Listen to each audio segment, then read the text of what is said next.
melihat Vietnam melawan timnas U23 di final gimana Pak?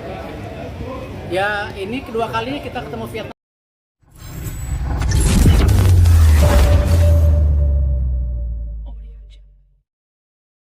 Final Piala AFF U23 2025 mempertemukan dua raksasa muda Asia Tenggara. Timnas Indonesia U23 menghadapi Timnas Vietnam U23 dalam laga yang penuh gengsi dan sejarah. Namun lebih dari sekadar laga penentu juara, pertandingan ini menyimpan misi penting, menebus luka masa lalu dan membuktikan bahwa sepak bola bisa menjadi tontonan yang fair dan berkelas, tanpa kontroversi yang mencederai semangat sportivitas.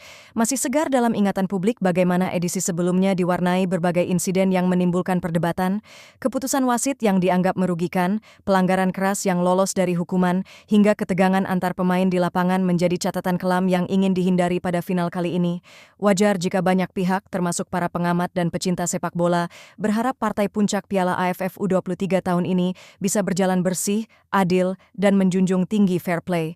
Indonesia datang ke final dengan semangat membara. Bermain di kandang sendiri, di Stadion Utama Gelora Bung Karno, Garuda Muda memiliki keuntungan dari dukungan penuh supporter. Namun tekanan pun besar.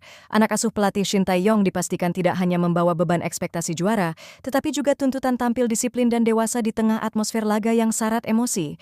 Sementara itu, Vietnam U23 datang dengan kepercayaan diri tinggi setelah menaklukkan Filipina di semifinal. Permainan cepat, rapi, dan kolektif menjadi ciri khas mereka. Sejarah pun berpihak pada Vietnam yang dalam beberapa tahun terakhir tampil lebih konsisten di level junior. Namun mereka pun sadar, bermain di hadapan puluhan ribu supporter lawan membutuhkan kesiapan mental yang matang. Para pengamat menekankan pentingnya peran wasit dan ofisial dalam menjaga marwah pertandingan. AFF dan panitia penyelenggara diharapkan menunjuk perangkat pertandingan terbaik dan netral. VAR pun diharapkan digunakan secara optimal agar keputusan krusial bisa ditentukan secara objektif. Tak hanya itu, kedua tim diminta untuk fokus pada permainan, bukan pada drama yang bisa memicu konflik. Pelatih dan pemain juga dituntut untuk memberi contoh yang baik di atas lapangan. Emosi harus dikendalikan, dan semangat juang tinggi harus dibarengi dengan sikap hormat terhadap lawan. Di mata publik Asia Tenggara, laga ini bukan hanya soal siapa yang keluar sebagai juara, tetapi juga bagaimana pertandingan tersebut mencerminkan kemajuan sepak bola kawasan ini secara keseluruhan.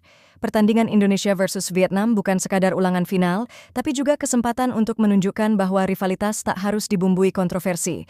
Ini adalah momentum emas untuk membuktikan bahwa generasi muda Indonesia dan Vietnam mampu mengukir sejarah yang bersih, elegan, dan layak dikenang. Kini semua mata tertuju pada final. Semoga yang terbaik menang, tanpa meninggalkan luka atau perdebatan panjang di belakang hari.